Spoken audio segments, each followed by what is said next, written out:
What's up, guys? This is Austin over here at Slice and Poke, and today we're going to be checking out a little EDC fixed blade from Kizer, actually. This is not a new one. I've actually had this for a few months now. I carry it in the pocket pretty frequently. It's definitely more of a weekend warrior. I take it fishing a lot, and it's been pretty good to me. Now, I'm going to do some cutting tests, and definitely take a look at this. I will warn you, this thing has not been sharpened at all since I bought it. And I've taken this thing fishing multiple times. It has gotten wet, it's gotten soaked. But it's been pretty good to me. I do have my gripes about it, and we'll get into that soon. But first, let's just go ahead and take a look at it. So we have this fold over style sheath here. It's got a little drain hole right there, and it has this little fold over clip. Not the biggest fan of this clip. It kind of sucks getting in and out of the pocket. This edge in here tends to catch the pocket pretty bad, and it also tends to come loose, these adjustment screws on here. Definitely probably gonna have to throw an ulti clip of some kind on here in the future, but for right now I can't complain too much. As for the knife itself, this is, like I said, this is the Kizer Deckhand. It's got micarta scales, G10 spacers in here, sheep's foot blade of D2. There is a lanyard hole on the back. That is not something I really utilize on any of my knives. But something that is great is the jimping on the back of this blade.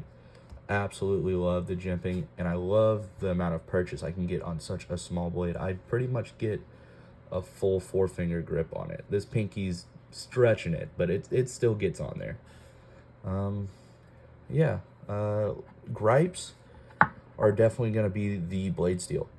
I think when I picked this up, these were about $60, and I really hate to spend $60 on a D2 blade, especially a blade called the Deckhand. I live in Florida.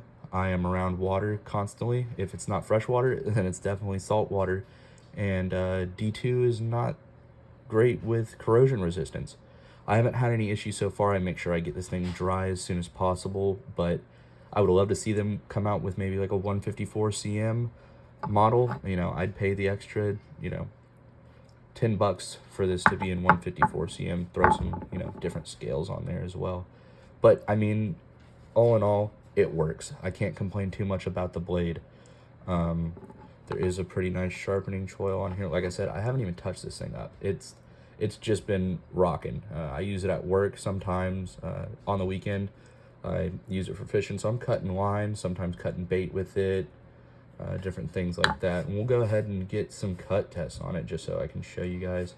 I got a little bit of nylon rope here, and we'll just see if this, how well this edge is gonna hold up. We'll just do some pull cuts on here.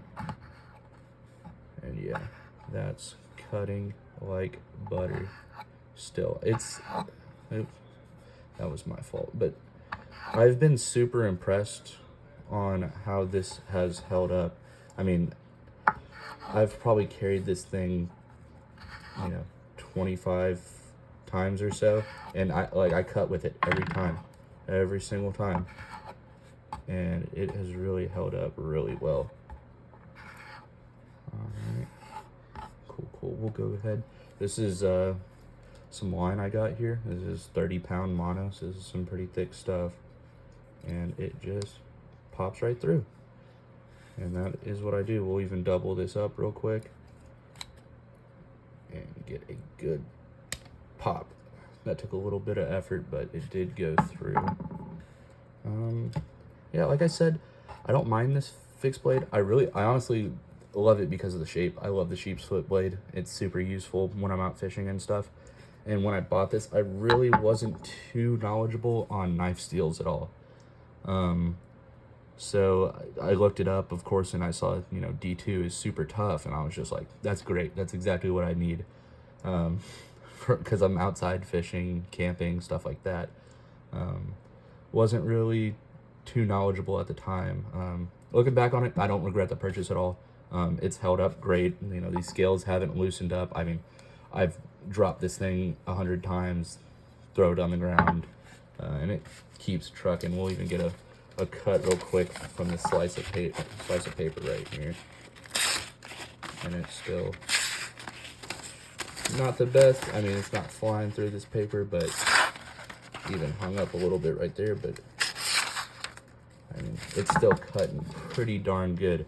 I'm sure once I touch this up a little bit, it'll go back to being super sharp. But yeah, this is my first little fixed blade video. Figured I'd just go over it a little bit. I have some more fixed blades, and we'll definitely get to those. I even have some bigger stuff, like I have a kukri cold steel Tonto blade that's pretty big. But we'll touch on those. I have some Moras as well, but we'll touch on those in later videos. Yeah, appreciate you guys coming in and checking out the knife with me.